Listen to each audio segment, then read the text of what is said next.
boys and girls? Old Ron Hines coming back at you. I hope you're having another fine day. Hey, today's not really a rant. Today's going to be about lessons learned.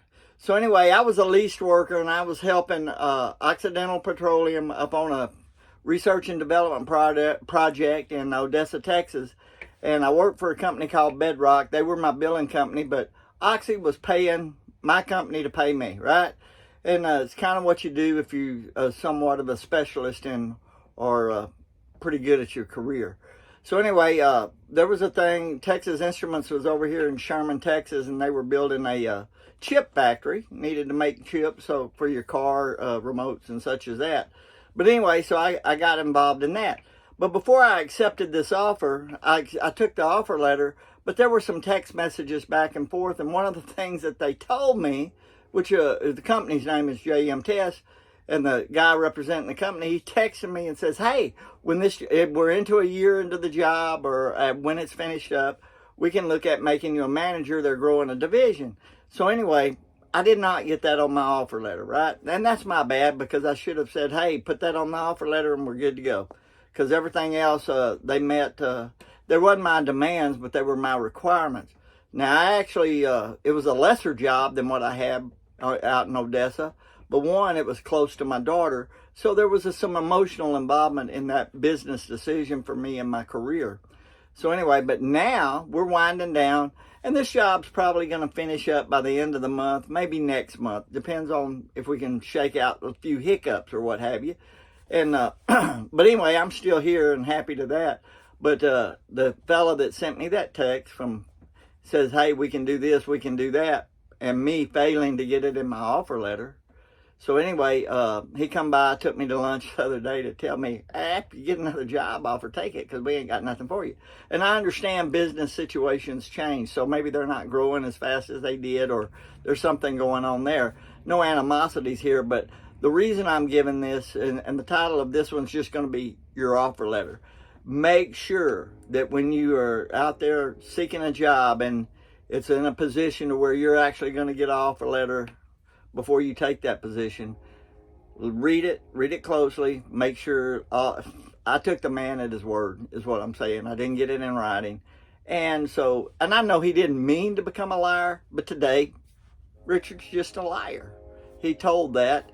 It's a falsehood. Now, I shouldn't have used the word liar. I'm sorry about that. I'm human. But I'm not exactly happy about it because it changed my plans. But here's the other thing. I know it's going to be okay because God has another plan for me. This door will close, others will open up. And actually, I'm looking forward to taking a little time off to hang out with the cows. I got some fence lines that need to be addressed, or, trees and such start growing around your fences. You just can't mow those down all the time, or bush hog or what have you like that. And I've got a few other projects around the house.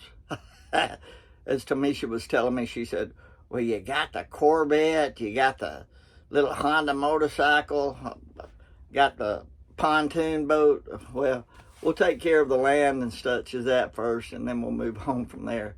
But the more toys you have, seems like the more projects you get, right?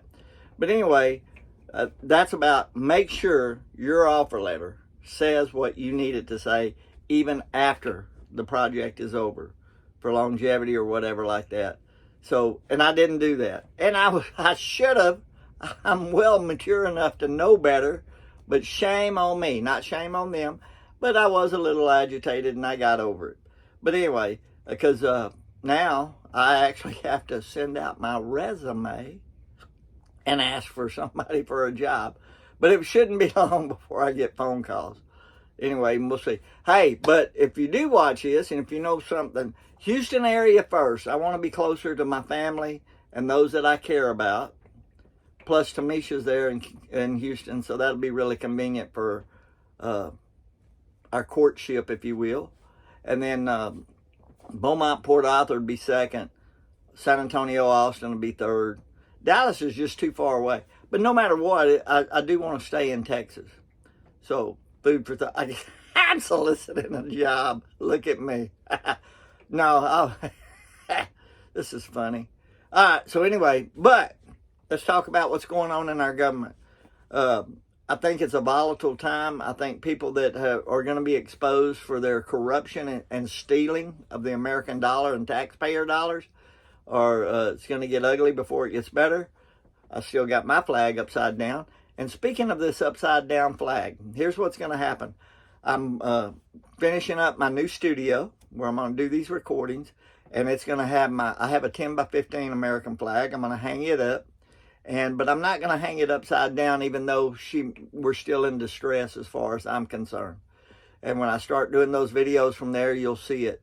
But anyway, hopefully, maybe by the end of this weekend, I can actually do my first video from the new studio.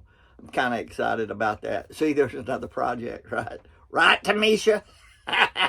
So anyway, I may do some of these videos from my office.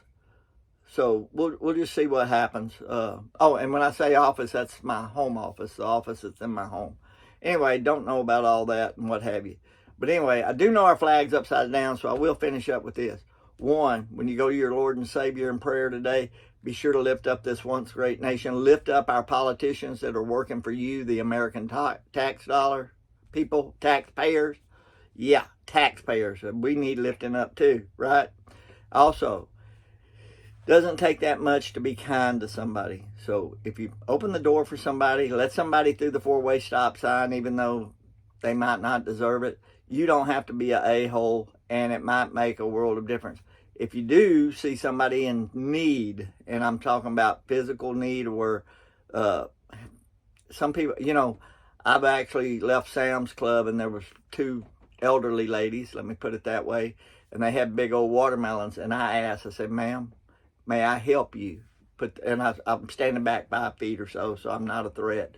May I help you put these watermelons in your car? And one of the ladies says, well, yes, you may. And so I did. And both of them were just so thankative, right? Because, and here's another thing. Both of those ladies were in the little electric carts, so they had mobility issues to begin with. So as I walked off, I said, well, good luck getting them out and getting them into the house or what have you. I'm sure somebody was at home that could help them, right? But anyway, little things like that go a long way. And I'm asking you and beseeching upon you to go out and be that person. In fact, I think my Lord and Savior, Jesus Christ, I think he was pretty sweet like that, and being humble and being a servant as well. Of course, he did get mad at those people in the temple and threw the tables over and what have you. So, you don't know about that? Well, read the story. It's in the Bible. You can look it up. Say, hey, story, and it'll give you all the verses, right? Anyway, God bless y'all. Have a great day. I'm sorry I rambled a little bit. But remember, make sure your offer letter says what you need it to say. Otherwise, don't sign it. Talk at you later. God bless y'all.